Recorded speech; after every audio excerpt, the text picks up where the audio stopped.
Hello everyone, আপনারা অনেকে কিন্তু ফেসবুকে কন্টেন্ট ক্রিয়েশন করেন, কিন্তু ফেসবুকে কন্টেন্ট ক্রিয়েশন করার সাথে সাথে এই আপনাদের যে মনিটাইজেশন আছে, কন্টেন্ট মনিটাইজেশন, এই মনিটাইজেশন টুলে কিন্তু আপনাদের লক হয়ে আছে, অথবা আপনাদের অনেকে ফেসবুকে কিন্তু কন্টেন্ট মনিটাইজেশন নেই। এবার কথা হচ্ছে যে আপনারা কিভাবে কন্টেন্ট মনিটাইজেশন ফেসবুকে পাবেন, এটা এই টিউটোরিয়াল কিন্তু আজ এই ভিডিওতে আপনাদের দেখিয়ে দেবো যে কন্টেন্ট মনিটাইজেশন যদি আইডিতে না থাকে অথবা কন্টেন্ট মনিটাইজেশন লক অবস্থায় পড়ে আছে এইরকম, তাহলে এই কন্টেন্ট মনিটাইজেশন আপনি কিভাবে অ্যাক্টিভ করবেন সেটাই কিন্তু এই ভিডিওতে আপনাদের দেখিয়ে দেওয়া হবে। তো চলুন ভিডিও শুরু করি। সর্বপ্রথম দেখুন, কন্টেন্ট মনিটাইজেশন পাওয়ার জন্য আপনি যে আইডি থেকে কন্টেন্ট মনিটাইজেশন পেতে চান, ফেসবুক পেজ অথবা প্রোফাইল, সেই প্রোফাইলের লিঙ্ক কিন্তু আপনাকে কপি করে নিতে হবে। কপি করে নিয়ে আপনার মোবাইল ফোনে কিন্তু নোটবুক একটা অ্যাপ্লিকেশন কিন্তু অবশ্যই থাকবে।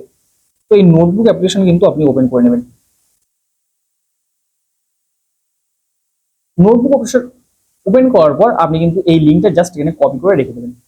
এবার আপনাকে চলে আসতে হবে আপনার ফেসবুক অ্যাপ্লিকেশনে। আসার পরে এখান থেকে আপনার ফেসবুকের যে নাম আছে সেই নামটা কিন্তু আপনার জানা দরকার, প্লাস এখান থেকে আপনি একটা স্ক্রিনশট করবেন। তারপর এখান থেকে প্রফেশনাল যে ড্যাশবোর্ড আছে, প্রোফাইল আসার পর সেই প্রফেশনাল ড্যাশবোর্ডে কিন্তু আপনি ক্লিক করবেন। প্রফেশনাল ড্যাশবোর্ডে ক্লিক করার পর আপনি এখান থেকে যে মনিটাইজেশন টুল আছে, মনিটাইজেশন টুলে আসবেন। মনিটাইজেশন টুলে আসার পর আপনার যে এই কন্টেন্ট মনিটাইজেশন কিন্তু লক হয়ে পড়ে আছে, তো জাস্ট কন্টেন্ট মনিটাইজেশনের ভিতরে আসবেন। এসে এই জায়গা থেকে একটা কিন্তু স্ক্রিনশট আপনি করে নেবেন। স্ক্রিনশট করে নেওয়ার পর আপনি চলে আসবেন প্লে স্টোরে। প্লে স্টোরে আসার পর এখান থেকে আপনি সার্চ বারে ক্লিক করবেন। সার্চ বারে ক্লিক করার পর এখান থেকে আপনি কিন্তু ফেসবুক লিখে সার্চ করে দেবেন।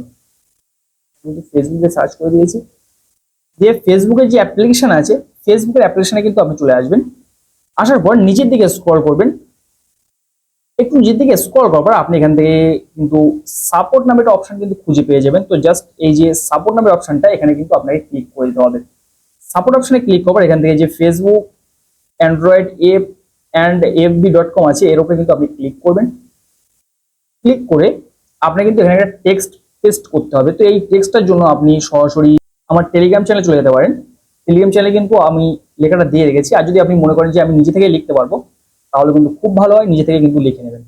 তো এখান থেকে আমি কিন্তু এই লিঙ্কটা, এই যে লেখাটা আছে লেখাটা কিন্তু কপি করে নিচ্ছি। উপরে আপনি সাবজেক্ট দেখবেন request for Facebook content monetization review, এই জন্য কিন্তু আমি এই টেক্সটটা লিখে রেখেছি। আপনি যদি চান যে নিজে থেকে লিখবেন তাহলে কিন্তু লিখতে পারেন, আর যদি মনে করেন যে কপি করে নেবেন তাহলে টেলিগ্রাম চ্যানেল লিঙ্ক আছে, টেলিগ্রাম চ্যানেলে বা টেলিগ্রামে গিয়ে কিন্তু বাংলা টেলিগ্রাম সার্চ করতে পারেন।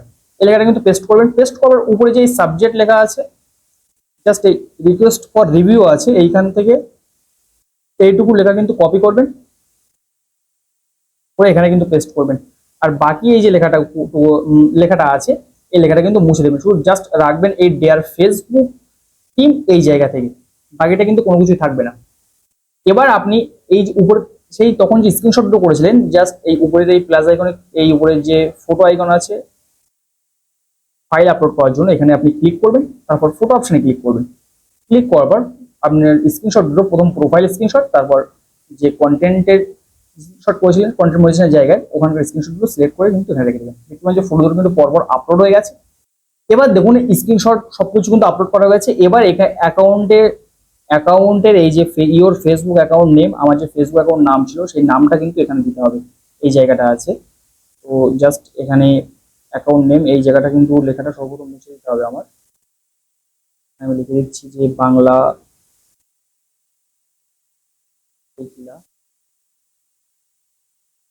এগুলা। আর অ্যাকাউন্ট আইডি বলতে এখানে বোঝাচ্ছে যে আপনার যে অ্যাকাউন্ট আইডির যে লিঙ্ক আছে সেই লিঙ্কটা কিন্তু দিতে হবে। তো আগে থেকে আমি বলেছিলাম যে এখান থেকে আপনার কপি করে নিতে হবে। তো জাস্ট এখান থেকে এই কপি করার লেখাটা নিয়ে কপি করবেন এবং তারপর এখানে পেস্ট করে দেবেন। তারপর ইওর নেম, আপনি কিন্তু নামটাকে না লিখতেও পারেন, আর যদি মনে করেন যে আপনার ফেসবুক প্রোফাইল তাহলে কিন্তু নামটা অবশ্যই লিখবেন। কিন্তু নামটা আমি মুছে দিচ্ছি। আপনি এটা রাখলেও রাখতে পারেন, না রাখলেও না রাখতে পারেন, কোনো সমস্যা নেই। এবার আপনি যে কাজটা করবেন, এই যে সম্পূর্ণ লেখাটা, এই লেখাটা কিন্তু এখান থেকে কপি করে নেবেন, তাহলে পরবর্তীতে আপনারা কারেকশন করার প্রয়োজন হবে না। তো এখান থেকে তারপর আমি লেখাটা কিন্তু সেন্ড করে দিচ্ছি, আপনি সেম ভাবে কিন্তু এটা সেন্ড করে দেবেন। এবার আপনার কাজ হচ্ছে যে আপনার ফেসবুক অ্যাপ্লিকেশনে চলে আসা এবং ফেসবুক প্রোফাইলের এই জায়গায় মোবাইলটাকে, প্রোফাইলে আসার পর প্রোফাইলটাকে এইভাবে ধরো মোবাইলটাকে নাড়ানো। নাহলে আপনি দেখতে পাবেন যে এই রিপোর্টের প্রবলেম এই জায়গাটা কিন্তু চলে এসেছে। আর যদি আপনি মোবাইল না নাড়িয়ে আপনার কাজ না হয়, তাহলে কিন্তু আপনার এর জন্য ফেসবুক লাইট ডাউনলোড করতে হবে নতুন করে। সেটা কিন্তু পরবর্তীতে দেখিয়ে দেবো যে এই অপশনটা কিভাবে চালু করতে হয়। ফেসবুক লাইট থেকে কিন্তু এটা চালু করতে হয়, নাহলে কিন্তু যে ফেসবুক অ্যাপ আছে অ্যাপে কিন্তু এটা কাজ করে না।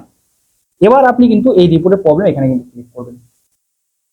ক্লিক করার পর এখানে কিন্তু এই ক্রিয়েটিং এ রিপোর্ট এটা হতে একটু প্রসেসিং হয়, কারণ হচ্ছে যে এখান থেকে ডিরেক্টলি কিন্তু প্রোফাইলে একটা স্ক্রিনশট কিন্তু আপলোড হয়ে যায়। আর কন্টেন্ট মনিটাইজেশন পাওয়ার ক্ষেত্রে আপনি এইভাবে করলে সব থেকে বেটার এটা। তারপর নিজে থেকে ইনপুট অপশনে ক্লিক করবেন, উপর থেকে যে লেখাটা কপি করেছিলেন তখন লেখাটা জাস্ট পেস্ট করবেন, তারপর আপলোড ফ্রম ফোনে ক্লিক করবেন এবং জাস্ট কন্টেন্ট মনিটাইজেশন লক করে আছে এই স্ক্রিনশটটা কিন্তু আপলোড করে দেবেন। তারপর এই যে সেন্ড আইকন আছে এটা কিন্তু সেন্ড করে দেবেন ক্লিক করে।